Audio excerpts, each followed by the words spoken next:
세상을 바라보는 창, 눈. 신체 중 가장 중요한 기관이지만 관리에는 소홀해지기 쉽습니다. 흐릿해지고 어두운 세상을 좀 더 밝게 보기 위해 한 해 시력 교정 수술을 받는 사람은 15만 명. 자신에게 맞는 교정술 선택 방법부터 부작용을 최소화한 새로운 교정술까지 흐릿한 세상에서 안전하게 탈출하는 방법을 찾아봅니다. 보다 안전하고 정확한 수술을 위해 끊임없이 연구하는 류규원 원장. 우리가 받아들이는 정보의 70% 이상이 눈을 통해서 받아들여지고 있습니다. 오롯이 자신의 맑은 눈으로 세상을 볼 수 있다면 더욱 좋겠죠. 하지만 하루 종일 쉴 틈이 없는 눈은 점점 나빠지고 둥근 렌즈를 통해 세상을 바라보는 사람들이 많아졌습니다.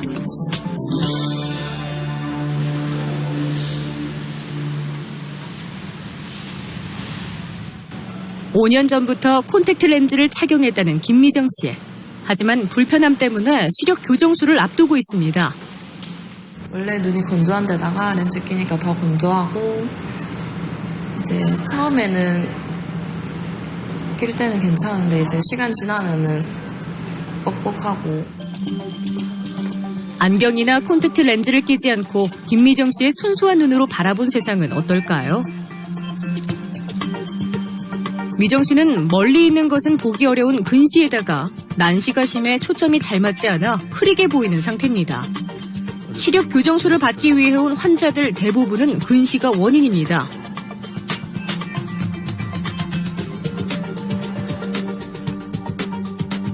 정상인의 눈은 6m 이상의 원거리에 있는 물체의 상을 아무런 조절 없이 망막에 선명하게 맺을 수 있습니다. 하지만 근시는 안축이 너무 길거나 안구의 굴절력이 커서 망막 앞쪽에 상이 맺혀 사물이 흐리게 보이는 겁니다. 여러 가지 원인을 추정할 수 있지만 유전적인 요인에서부터 또 최근에 대부분이 가까이에서 작업하는 환경으로 인해서 초점이 점차 원래 위치에서 앞쪽에 맺히게 되는 것이죠. 이런 근시를 해결하기 위해서 지금 광범위하게 시행되고 있는 각막 굴절 교정 수술의 원리가 이 각막을 미세하게 두께를 조정함으로써 그 초점을 뒤에 망막에 정확하게 맺히게 하는 것입니다. 환자마다 눈 상태가 다르기 때문에 정밀한 검사를 통해 안전한 수술 방법을 선택하는 것이 중요합니다. 미정 씨는 라식 수술을 하기로 했습니다.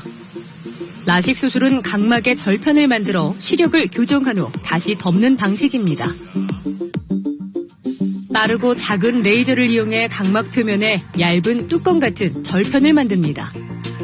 평면으로 눌러진 상태가 아닌 3차원 입체 상태 그대로의 각막 절편을 형성합니다.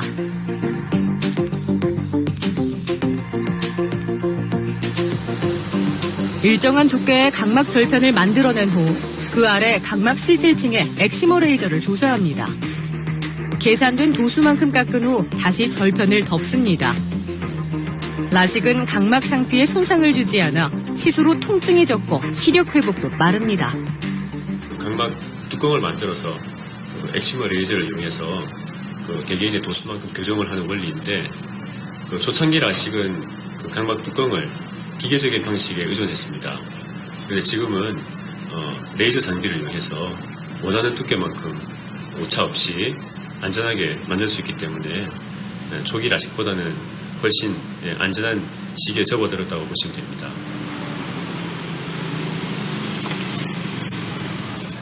다음 날 미정 씨가 병원을 찾았습니다. 과연 그녀는 어느 정도 시력을 회복했을까요? 지금요? 1.0 나오세요. 수술 하루 만에 목표 시력인 1.0으로 회복됐습니다. 다들 뭐 숨겨놨다고 하시는데 저도 그런 느낌 받아서 진짜 이런 거구나 하는. 일단 렌즈 안 껴도 일단 오늘도 이렇게 밖에 봤을 때 깨끗하고 잘 보이고 멀리 있는 것까지 일단 내가 렌즈 안 끼고 본다는 거에 대한 만족감이랑 일단 편안함 좋은 것 같아요. 눈이 나빠지면서 제일 먼저 착용하는 것이 안경입니다. 안경은 눈 역할을 대신해주지만 불편함도 감수해야 합니다. 군대 생활로 안경이 더욱 불편해진 진수 씨가 병원을 찾았습니다. 2번 깨지고 2번이나 바꿨어요. 훈련 받다 보면 또 안경 엄청 불편하고 김 끼고 막 그러면 엄청 불편해요. 우선 진수 씨의 눈 상태를 파악하기 위해 정밀 검사가 이루어졌습니다. 시력 교정술에 있어 각막 두께는 무엇보다 중요합니다. 보통 각막 두께가 550 마이크로미터 내외지만 진수 씨는 그보다 얇습니다. 평균 각막 두께보다 조금 적습니다. 그래서 각막을 최대한 좀 아끼기 위해서 라식 대신 라섹이라는 방법으로 수술을 하실 예정입니다. 교정 수술을 하더라도 최소 300 마이크로미터 이상의 각막은 남겨둬야 합니다. 각막 두께가 얇은 환자의 경우 절편이라는 뚜껑을 만들지 않고 각막의 가장 바깥 부분인 상피세포층을 벗겨내고 그 위에 레이저를 조사한 후 시력을 교정합니다. 라섹은 각막 표면의 상피만 벗겨내고 레이저는 똑같이 하지만 라섹에 필요한 그 각막 두께, 뚜껑에 필요한 각막 두께는 아낄 수 있기 때문에 각막 두께가 좀 적은 분들은 라섹보다는 라섹을 권유드립니다. 레이저로 각막을 깎은 후 보호렌즈를 착용해줍니다. 라섹은 각막의 두께를 많이 남길 수 있고 물리적인 충격에 강하지만 각막 상피를 깎았기 때문에 라식에 비해 시력 회복이 느리고 통증이 있어 수술 후 관리가 중요합니다. 통증 같은 거 없었어요? 예, 하나도 없어요. 생각했던 것보다 뭐 어땠어요? 그냥 간단하고 빨리 끝난 것 같아요. 첨단 IT 기술의 발달로 스마트하게 변해가는 세상. 생활은 편리해졌지만 그에 따른 부작용도 적지 않습니다. 마치 중독처럼 전자기기로 향해 있는 우리의 눈. 이로 인해 시력이 나빠져 안경을 써야 하는 환자들이 급격히 늘어나고 있습니다. 생활 습관들이 거의 다 근거리에서 이루어지고 있습니다.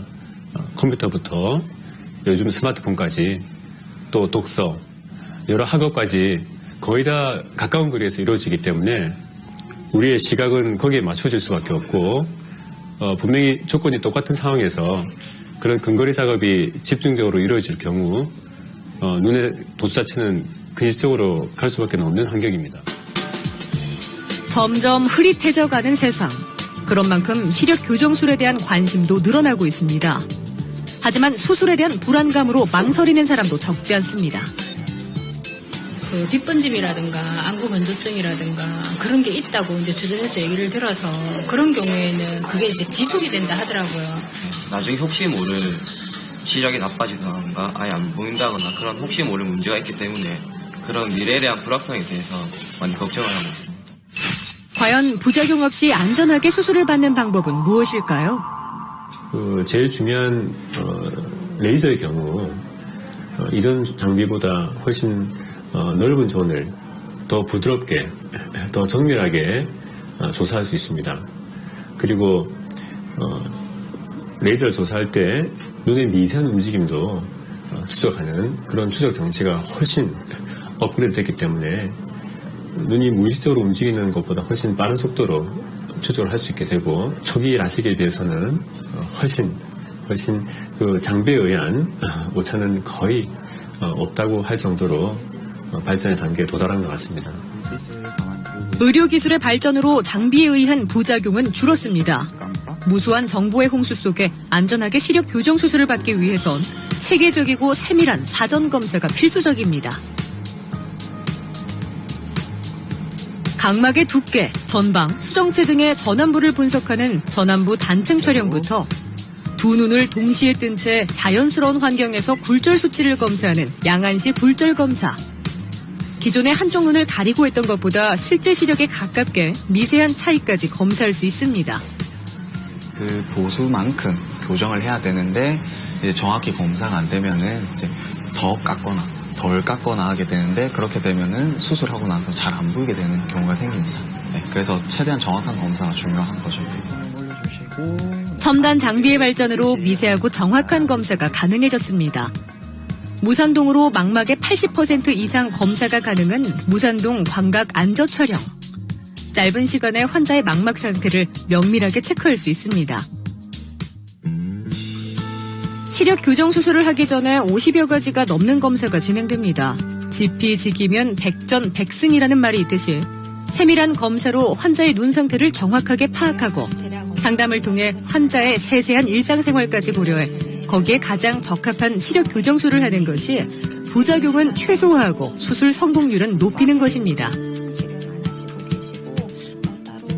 단순히 각막 조금만 똑같다고 해서 그것만 기준으로 해서 수술을 결정하지 않고 그분들의 직업, 생활 습관, 또 술전의 건조한 상태 여러 가지를 고려해서 수술 방법을 선택할 경우 좀 더 그분들에게 도움을 줄 수 있는 각막 교정 수술의 결과를 가져올 것 같습니다.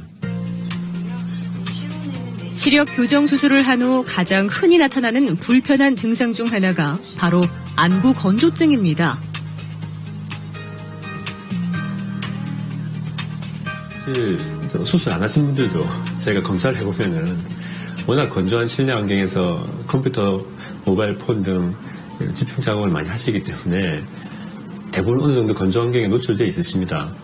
그래서 그런 분들의 경우 각막 수술 후에 좀 더 건조해지시는 환경에 노출되시는데 말씀드린 대로 중간중간 휴식 취하시면서 또 눈물량을 잘 점안해 주시면 대부분은 일상활동 내에서 점점 또 적응이 되시면서 회복이 되십니다.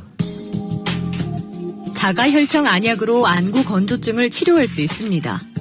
혈소판에는 우리 신체에 상처가 나면 치유하고 보호해주는 성장인자들이 풍부합니다. 체열을 한 후 특수 기기를 이용해 혈액 속에 조직 재생인자 농축물질을 추출합니다. 혈청을 추출해서 이제 그걸로 이제 안약을 만들어 드리면은 일반 안약보다 훨씬 원래 눈물에 가까운 그런 성장인자라든지 또 항염증 성분이 많이 포함되어 있기 때문에 훨씬 그 각막에 좀 유효한 성분이 되거든요. 그래서 저희가 건조치료에는 많은 좀 도움을 받고 있습니다. 백승희 씨가 정기검사를 받기 위해 병원을 찾았습니다. 그때는 저도 깜짝 놀랐어요. 그냥 가벼운 마음으로 나도 남들처럼 수술하면 되겠지 하고 찾아갔는데 원추 각막이라는 얘기를 하시고 라식 라섹은 안 되고 1년 6개월 전 시력 교정술을 받기 위해 병원을 찾았던 승희 씨. 단순히 시력이 나빠진 거라 생각했던 그녀는 원추 각막 진단을 받았습니다. 원추 각막이란 각막이 얇아지면서 원추 모양으로 돌출되는 질환입니다. 원추 각막의 경우에는 이미 각막의 특정 부위가 앞으로 튀어나오면서 얇아져 있기 때문에 그 라식, 라섹과 같은 방법으로 각막을 얇게 쓸 경우 그러한 변화가 더 가속화될 위험성이 있기 때문에 원추 각막의 경우에는 그런 라식과 라섹과 같은 각막 수술은 금기입니다. 승희 씨는 1년 6개월 전 증상이 심한 한쪽 눈에 링 삽입술을 받았습니다. 반달 모양의 링이 앞으로 가는 압력을 완화시켜줬습니다. 상태가 호전되고 2개월 전 시력을 교정하기 위해 렌즈 삽입술을 받았습니다. 그리고 지금은 건강한 눈으로 선명하게 세상을 바라보고 있습니다. 많은 차이가 있죠. 수영장도 마음대로 갈 수 있고 헬스장에서 러닝머신만 하더라도 안경 끼고 하는 거랑 안경을 빼고 하는 거 많은 차이가 있는 걸 아마 안경 끼시는 분들은 아실 거예요. 저는 그냥 만족도를 얘기하자면 200% 이상 만족하거든요.